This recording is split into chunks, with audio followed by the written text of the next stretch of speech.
the case of Charlie Kirk. Mm-hmm. And here is what Fox News told us about the rifle, the type of rifle being used in the assassination. To get the latest details about that weapon, but investigators had already told us one thing that we knew a few days ago, was that they found the rifle out wrapped in a towel right near the shooting scene. So they had it, but what we didn't know was exactly how old it was. And it's important to point that out because police say the suspect might have chosen that gun because it was pretty much untraceable. I want to show it to you on your screen for people watching at home. This is what that weapon looked like according to authorities. It's a Mauser model vintage rifle that investigators say is so old they didn't even have a serial number on it, so they wouldn't have been able to track it down. This is the weapon that police say Tyler Robinson used to assassinate Charlie Kirk that day. It dated back several decades, the gunman calling it Grandpa's rifle, texting his transgender partner after the killing saying this. I want to pull up these text messages because this whole thing had come to light too the other day. I'm worried what my old man would do if I don't bring back Grandpa's rifle. I don't know if it has a serial number on it, but it wouldn't trace to me. I'm worried about handprints. I had to leave it in a bush, though, where I changed outfits. I didn't have the ability or time to take it with. And then he actually kind of stayed around the area, we're told, to see if he had the time to get it and take it to his car. Court documents say the Utah State Bureau of Investigations, who's working this case, found DNA from the murder weapon that they believe is consistent with Tyler Robinson. Police say Robinson also admitted in a text message that he shot and killed Kirk, texting back and forth to his partner, kind of giving a lot of information. Back out here live, while Robinson sits in that county jail behind me in Utah, his partner is cooperating with authorities, I'm told, so they're trying to get as much information as they can. Yeah, you get what they're talking about. Yeah. Larry, what do we know about the rifle, and how is the information? How do you find the way that they're somehow managing this situation, or they're trying to put out information about the case of assassination? Well, we really don't know much about the rifle. We've got some, I'll call them contrived narratives. There was a photograph that was circulating claiming, oh, this is the rifle they found. But, according to that report, this was a 1906, 1908 Mauser. That's 120 years old. The rifle that they showed didn't look like that at all. It was not a wooden stock. It almost looked like it was some sort of plastic material stock. So, we're not sure. I've heard some of this said that it's an MK98 Mauser.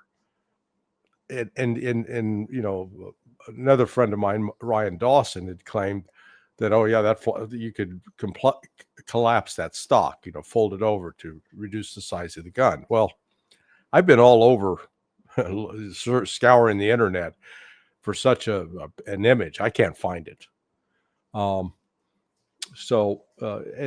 Shooting an old rifle is, brings some problems with it. I mean, you've got to make sure it's in decent condition and that the barrel hasn't worn out and, a number of other things. I've got a M1 Garand, which was a rifle used in World War II. It's from 1943. And I still, before I ever shot that, had to take it to a gunsmith to say, okay, check, is this safe to fire? Because it fires the round that Charlie did, which is it's a big round. So we really don't know if that, in fact, is the rifle, and what the condition of it was. Then the question is, the FBI claimed that he broke it down, took it apart, disassembled it in part to get it off the roof. Yet, if you disassemble a Mauser, it has what's called an internal magazine. So it's like a spring that if you put in rounds of ammunition, and that spring will push up so that you can then chamber the round into the barrel, or put the round into the barrel so it can be fired. Well, the problem is when you disassemble a Mauser, that when that internal magazine, it drops out and all the ammunition falls out. And yet they claim that they found the rifle intact with the he'd fired a shot. It's a bolt action. So you raise the bolt, pull it back. It will extract the cartridge, move the bolt forward. It will insert the new cartridge into the barrel. Well, they claimed that after he fired, he didn't operate the bolt action at all, left it intact. So there's no way in hell he could have disassembled it, is the point. Okay. So somebody's lying here. That's what's clear. The images of him going across the roof, it doesn't appear. He has something in his hand, but it doesn't appear to be a full-size Mauser rifle. So just, you've got to ask the question, why is the FBI lying about this? And then you get to the issue of the shot. The fact that there has been so much disinformation surrounding this tells me that it's an intelligence operation of some sort. In other words, people deliberately feeding false information into the narrative, such as, oh, he was shot from the side. That's why his head didn't do that. Or he was shot from behind. Or, so you've got lots of this conspiratorial stuff going on. He was shot from the front. He got shot, right here. Whether it nicked the collarbone and then spun up, but it put a hole in, and the hole initially shows up about the size of the end of your middle finger, but then it rapidly, blood just poured out. The claim that it was a 30-06 round that hit him. I have seen several videos of a variety of 36, full metal jacketed 30-06 rounds. It would have tore his head off if that's what hit him. Or just, would have caused catastrophic damage beyond what we saw in his neck. Because you can see on the internet, they've got what are called ballistic dummies. So they use a gel, and they actually have a skeletal structure. So it's designed to reproduce, what shooting an actual person would be like. And when a 30-06 round hits it, now again, when some of these images, we don't know if they were shot from 200 yards. There is a round, it's called frangible, and it's designed that when it penetrates, it then breaks up. It doesn't. It was originally designed to stop. When police were shooting somebody, a bullet would pass through them and hit some innocent bystander behind. So they came up with what's known as a frangible round that would then remain within the body of the person. I suppose that's possible, except then we get this story out that, the doctor found the bullet just under the skin, and they were calling Charlie Kirk Man of Steel, stop the bullet. That's such a crock of crap. Yeah, it's just so you step back and say, why the lies? There's no doubt Charlie was shot from the front. There was not an exit wound. You can see it on a variety of videos. But it raises questions about exactly what size it was. There's some insisting it was what's called a palm pistol. Look, the problem with the palm pistol is, how do you aim it? I can aim and point. I can do pretty accurate point shooting out to about 21 feet. But once you get out past, say, 15 yards, and you try to point shoot, with a handgun, you're going to be not very accurate. This was an accurate shot, So or whoever was aiming, if they're aiming to the head, the bullet could have dropped and hit him in the neck. So the forensic, what I'm saying so far is the forensic evidence just isn't adding up to the narrative. And the FBI's got, I had high hopes that Kash Patel and Dan Bongino would bring some credibility back to the FBI. They turned it into a friggin' clown show. They're both buffoons. Larry, you've mentioned how the doctor, the surgeon, was talking about the bullet that in Man of Steel, because he could explain what has happened to the bullet, what it didn't. Because we've learned from what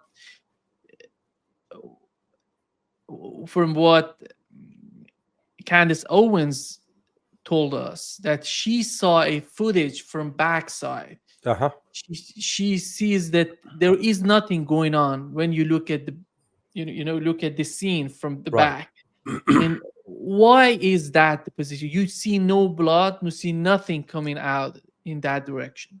I've got a video on my latest sonar21.com post that contains several videos within that video of different shots from a 30-06.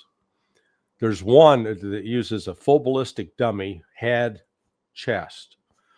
The shot goes through the chest, blows out the back, so you get an exit wound. So the entrance wound may be like the size of the end of my finger. The exit wound is like this. And there was a 2x4, a piece of wood that it was attached to the back of this ballistic dummy. The bullet penetrated the 2x4 and then went back and hit a wall. That's what she was expecting to see. That if a 30-06 round that was fully metal jacketed had hit Charlie in the neck, would have tore his neck off, would have blown off a big back half of his neck, and would have probably hit some of the people that were standing back behind. That's where the story doesn't make sense. Now maybe they'll come up and say, "Oh, well, it was an underpowered. This was a specially made round of ammunition that only had half the power, half the gunpowder inside the shell casing." Maybe. So again, we don't have any.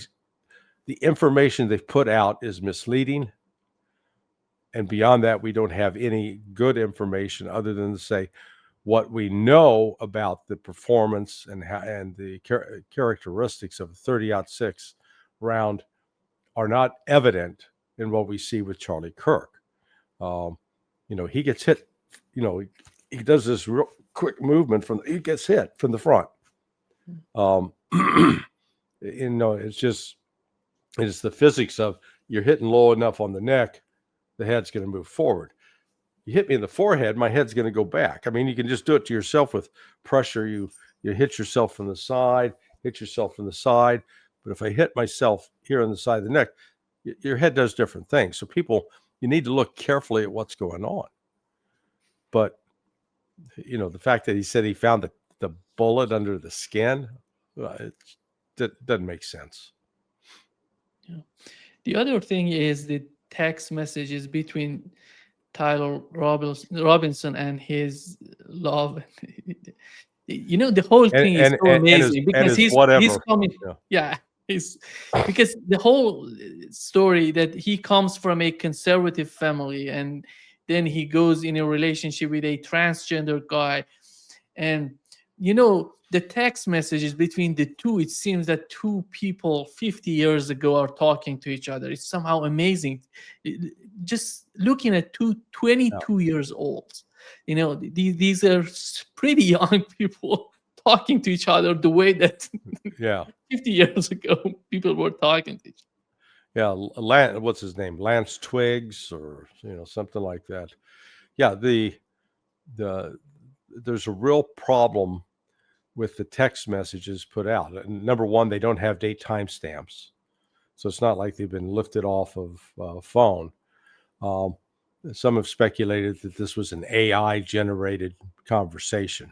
You went to Grok and say, "Hey, Grok, give me a conversation between two sexually confused people, one of whom has just killed somebody and has got a rifle he needs to hide," and because some of the language use, you and I talk a lot. We're on You do a variety of podcasts. I do a variety of podcasts. None of us use language like that. I mean, it's archaic. Some of it is archaic. So you got to wonder why. Why are they so busy in, establishing this narrative? Now, there is other reports out, and again, I take it at face value that it may be true that this thing was planned in advance. There were cars coming and going from that location in the days preceding. There were posts on Discord and other social media platforms saying that something big was going to happen on September 10th. That Charlie, others even say writing that Charlie Kirk was going to be killed. So this wasn't just one angry, transgender, confused guy who's going out to avenge his boyfriend / girlfriend / whatever. There was an element of organization to this, and that's what they got to get to the bottom of and explain.